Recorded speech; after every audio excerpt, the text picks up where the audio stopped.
Hey boys and girls, Ken Smith, KenSmithFishing.com. Hope you enjoyed the intro. Thanks to Trey. I'm experimenting, by the way, but thanks to Trey for the overhead footage. Hope you enjoyed that. We're going to try to add some more of that kind of stuff in the future on the video. So Rayburn update this week, and we decided not to go. So that today is January the 18th, and of course there's a really nasty front coming in tomorrow. So we're in Richardson.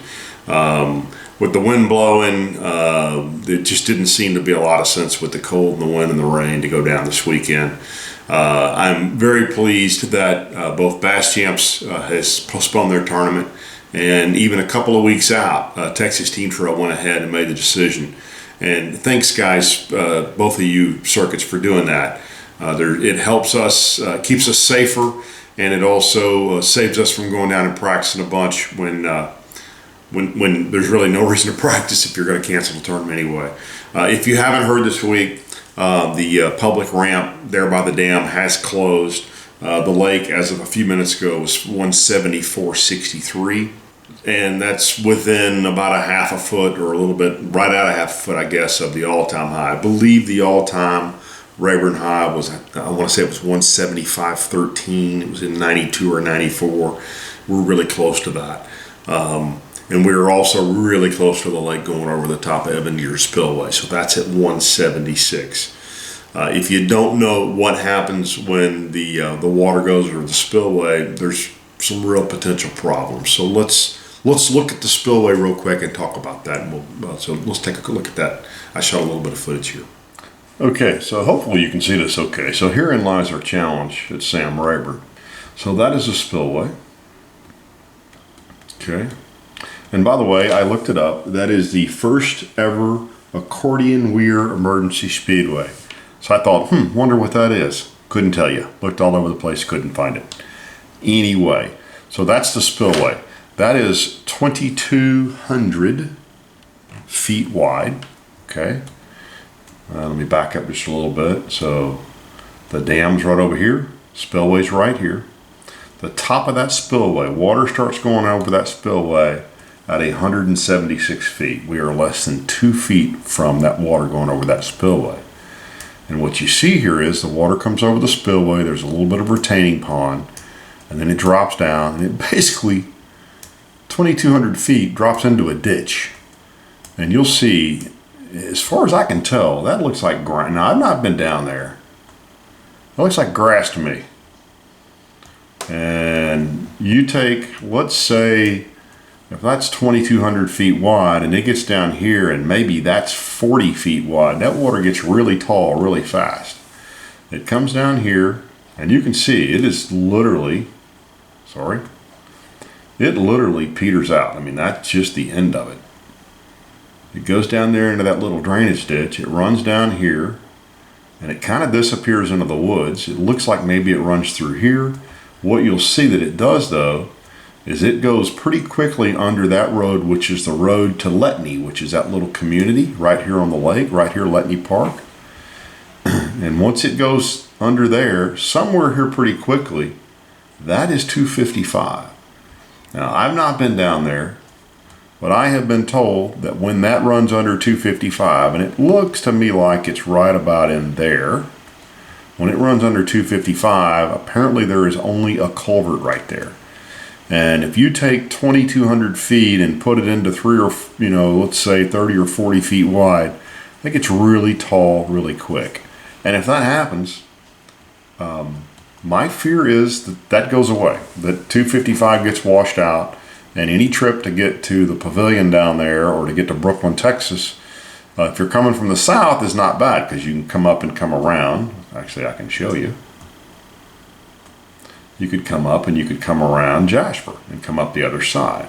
But if you're coming from the north end, you got to go across 147 to to Broadus, come over here to Pineland, drop down on the other highway over there to get there. So if that road gets washed out, there's very significant issues up there.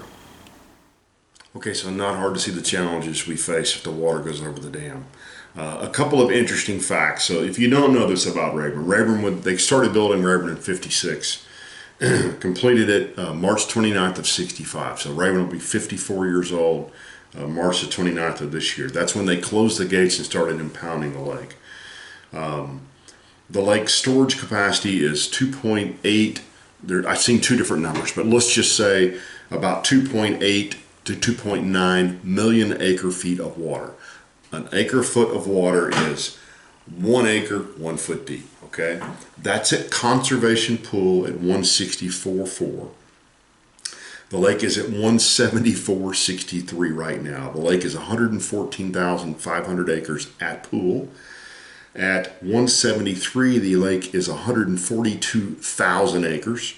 So you can assume at 174, we're easily 145, which puts us 30,000 acres above Pool. Fork is 29,000 acres. So we have Fork outside of the banks right now. There is 40% plus more water in the lake right now. At 174.63, which is where it was when I started recording this video, there's 4.1 million acre feet of water in Sam Rayburn. That's 40% more than there is at Pool. A tremendous volume of water. Historically, if you watch the lake level, when they really start pulling the water down, they can pull it down 3, 4, 5 inches a day, but that's from Pool. This is going to take a while. Now, the lake is forecast to, according to the Corps, with the rain and the current rate of increase in the rain in the forecast, they believe the lake will go above 175. I think 1.3 is the historic level next Tuesday or Wednesday. They also have said, this is a Corps quote, that they will not open the ramp at Umphreys, or the public ramp down there, until the lake is off the ramp for at least 2 weeks to let the concrete dry. And I don't know why concrete has to dry like that. If somebody can explain that in the comments, please do. But what I'm telling you is we are weeks, 2, 3, well, I mean, if the water started dropping today and dropped 3 feet in the next 2 weeks, we're 2 more weeks from that ramp being open. We're a month from that ramp being open. The good news is the guys that are on the water are catching them. It's exactly like the FLW tournament. You can go, the fish are scattered, but when you find them, you can whack on them. If you haven't seen the footage yet, there's some great FLW footage this week posted of guys catching them doing everything. There are fish from the grass to the bank. So there's some great footage to watch while we're not fishing. And again, the guys that are getting on the water are catching a ton of fish. But we're not going to have any tournaments for a while in Rayburn, I'm afraid. And that's really hurting our local economies because, I mean, we're not drawing in 200, 300, 400 tournament boats from outside of town every weekend, and that's hurting Jasper and Lufkin. So I hope, I see guys posting online, I hope the water stays high. We need it to come down some. My belief is, by the way, I don't think there's any way in the world the Corps lets the water go over the dam. By the way, interesting statistics here, and I'm going to get this wrong, or interesting notes here. From 150 down, the state of Texas owns the water in Sam Rayburn. So 14, if the lake gets 14.4% or lower, the state of Texas controls the water, which means they can keep the lower Neches Valley Authority from generating. But once it gets above that number, it's all lower Neches Valley Authority. They control when they generate.